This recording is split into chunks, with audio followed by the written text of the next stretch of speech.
Alright, I wanted to do a video on this. I just got back from the drag strip this weekend, running the Vette. Got into some stick shift bracket racing. Edgewater Motorsports Park, Cleves, Ohio. It's starting to drizzle, so I'm going to get through this as fast as I can.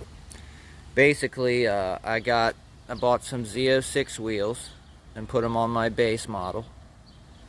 I plan on putting ZO6 brakes on this car, and you can't put ZO6 brakes on a base model with the factory wheels because they'll hit the rims. Now you can run spacers, which I'm gonna get because I have my street tires I want to run, but these are Hoosier race slicks, and the fronts are 275 35 18s. The compound is an A7, and the rear is 235 30 19s. Some big old Larry Hoovers.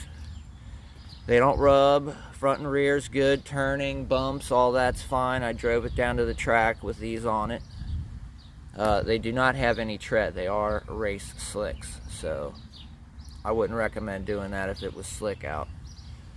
But these are ZO6 wheels from like an 06 ZO6, and they're great. They don't, they fit great. They improved my ET. I'm gonna take it to mid-Ohio. Maybe if these are tracks I've been to and ran at already. Getting back to Daytona will be a chore, but I drove this car all the way to Daytona and ran it on the track and drove it home 1,000 miles. That right there is the National Corvette Museum track in Bowling Green, Kentucky. Been there. Got to take it back home, But I wanted to do a quick video and show you what they look like, how they fit, how they stick out, and they improved my ET by I'd have to look at the slips, but I'd say by at least a few tenths in the 60 foot. But let's see, the stockies in the rear are 285 35 19, and the stockies in the front are 245 35 18s. I've got 255s in the front. I went a little wider, 10 millimeter wider, and I run Michelin Pilot Sport all season 4s. It's starting to rain now, but put an LS7 in the car. Just kidding. I actually got those covers with the wheels. The guy had a ZO6. He didn't have the car anymore, but he had those covers. So he gave those to me, and they fit. They snap on there. They don't snap onto the fuel rail, but they do pop onto the spots on the valve cover that hold the covers. So I'll show you my time slips, but I'm gonna get the car in out of the rain here. It's starting to come down. Here are the stockies, the rears.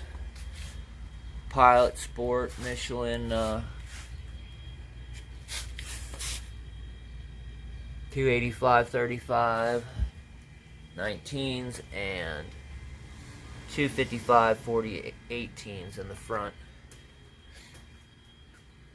Having some issues with the TPMS sensors on these wheels, but I'll get into that. Let me get the car in and we'll get back. I know it's hard to impress anybody on YouTube, but look how close I got that thing. The garage is a freaking mess.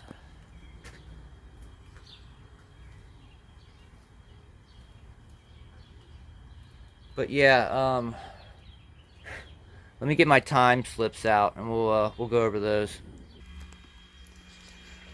Alright, so these are my runs throughout the day in order. My number was 525, so I'm in the left lane on these first 2 runs and the right lane in this last practice run. I guess the things that really matter here are the ET. ET on my first run is a 13 at 113. My second run was a 12.97 at 113, and my third run was a 12.91 at 113. Terrible reaction times. I mean, look at that. 0.63 on the first run. 0.21 on my second run. And my third practice run was a 0.42. So I wasn't going to do anything in bracket racing with those kind of reaction times. So I changed my strategy. And this is the one that counts. This is the one for the money.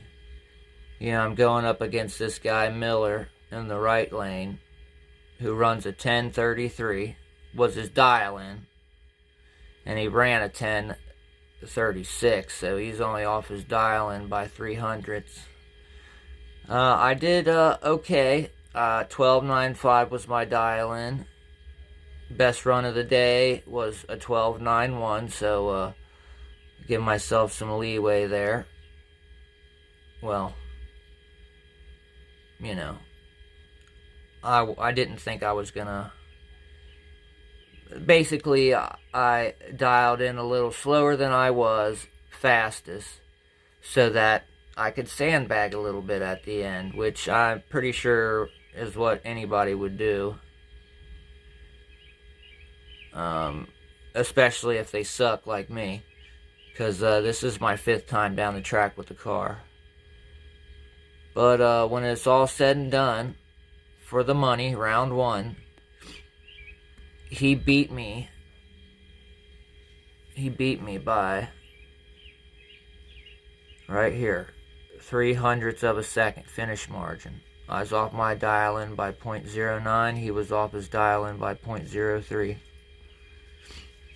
So I was out in the first round, but I was pretty pleased. Look at my reaction time. A 0.039. And his reaction time was a 0.06. So you can't get much better than that. But maybe next time. But you know, goes to show, you can run for the money. Doesn't matter how fast your car is, as long as you're somewhat consistent, which I am not. I got lucky here. But it was fun. It was a whole lot of fun. So don't let your 13-second car up against a 10-second car be discouraging, because you're in it just as much as they are if you're consistent. It's all about consistency. You know, if you can get a good leave on the light and get close to your dial-in, you got just as good a chance as beating them as they do you. And you can see, look, I got a better reaction time than the guy, which blows my mind. Who would have thought? So I'll leave it off there. Appreciate you guys watching. I do track the car. I'll take it back to the drag strip. I got these wheels and tires for the road course. You know, I want to put the ZO6 brakes on here, and got these big Hoosier slicks, and that should really improve my track experience. So follow along, subscribe, comment if you got any questions. I'm in the SCCA.